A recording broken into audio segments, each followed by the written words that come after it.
Hello and welcome. I'm Ross Decker, CEO here at Real. We are real people with real experience, providing you with real solutions. Just wanted to take a few minutes of your time today to talk about something that I keep getting asked about at industry events. Spoke to a couple people about it up in Chicago at Midwinter this year.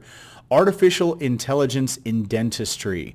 As you can see before you here, I'm on the Dentistry Today website this morning, kind of browsing through some of the latest articles, and I was a little surprised. I knew from articles that I've read over the last couple of months that it was definitely making its way into the practice, but I'm looking at 18 articles here just from the last 30 days relating to new integrations with practice management and imaging, new integrations with websites and forms, and definitely diagnostic care services, softwares, and integrations. So while I think that is fantastic, and innovation and new technologies to provide better care to patients is always a good thing, I just wanted to take a moment to talk about the risk associated with artificial intelligence and that practice and that patient data. Okay, so you have a pattern with any emergent technology, and it's very simple. You get all of the new features and all of the new services and all of the exciting stuff, right? And it hits the market, and everyone is just so excited to implement it and buy it up. And there's 3 or 4 different variants, and you've got all these different ways to use it, and it's awesome. And then you have trailing issues, right? You have bugs, you have things that break, and you have security issues and concerns that crop up thereafter. So that's pretty typical. And artificial intelligence is no different. Right now, it's very exciting. It's been making news for a number of years, but we're kind of at the point now where it is becoming seemingly mainstream, always something in the news about the latest breakthrough in artificial intelligence. So it stands to reason that dentistry is going to be right there getting involved in these advancements. So I just wanted to go over a couple quick things. The thing that we need to realize with these emergent technologies and with anything that we allow to integrate into the software in the practice or to have access to the website or the forms or the data is that last key word, data access. Patient information, that PII and health information is the most valuable and the most dangerous asset that your practices house at any given time. Right? And all of these softwares, all of these technologies are potentially, I won't get specific with any one because there may be certain iterations of these technologies that are not dealing directly with patient data, but the majority of these services and softwares are going to be interfacing, gathering, utilizing for diagnostics that patient data, and we need to understand and be concerned with what that means. So, just to give you a brief bit of reasoning behind the concern, some of the big Fortune 500 companies have already come out and made a stance on the artificial intelligence front for now. J.P. Morgan Chase, Amazon, Walmart, they have all announced internal policy preventing the use of AI inside the company. No computer-related, chat-related, messaging, video. None of the AI services that are currently pretty mainstream are allowed in at least these big 3 right now. I'm reading this on Forbes, and I think that's pretty instructive. It may not be incredibly specific and informative, but at a minimum, these large companies have decided that there is enough unknown and enough inherent risk in the unknown that for now they're going to be very cautious. And I think that there's something to be said for that.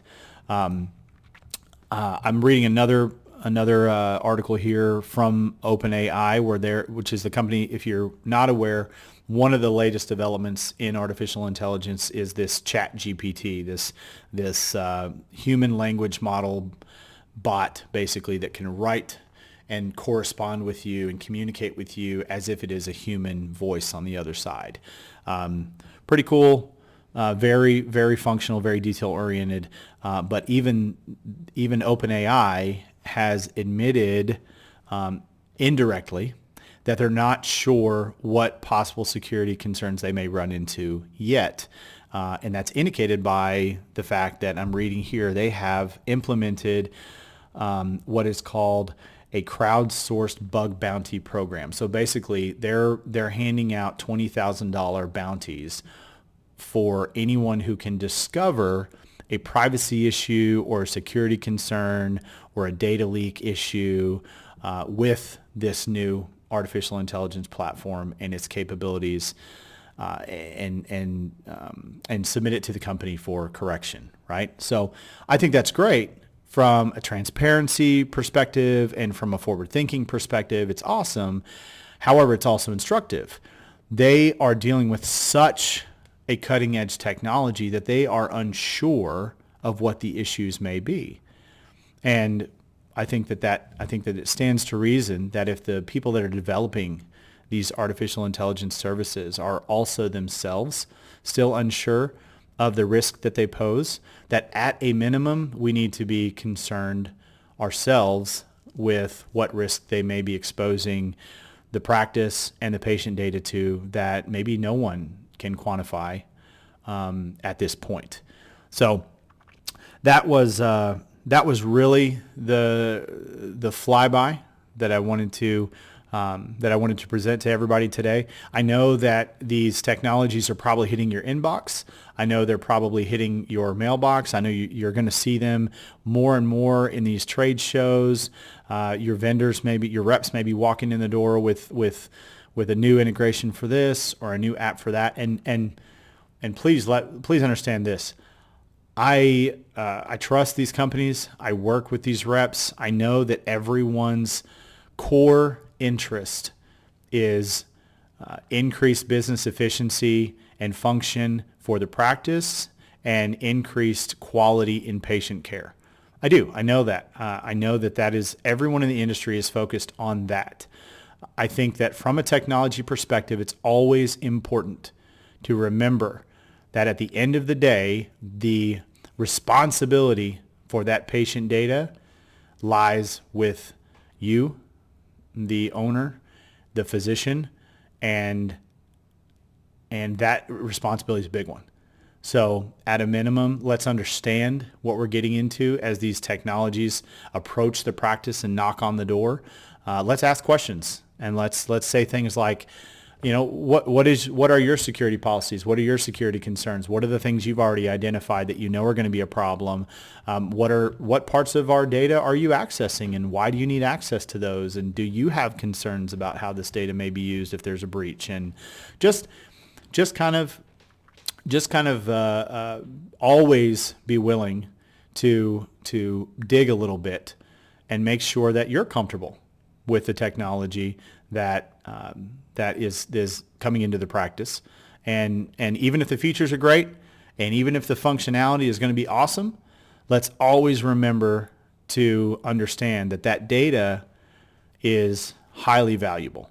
And the more access that we give to it, especially with technology that is not quite understood entirely yet, there may be a risk that we don't yet understand. And I think that's important for all of us to acknowledge. So that's it. I just wanted to give a little flyby on that today. I hope that it was informative and instructive. And as always, if you all have any questions or need anything, feel free to drop us an email or leave a comment. And I hope everyone's having a wonderful day out there. Thanks, as always, for stopping by and listening.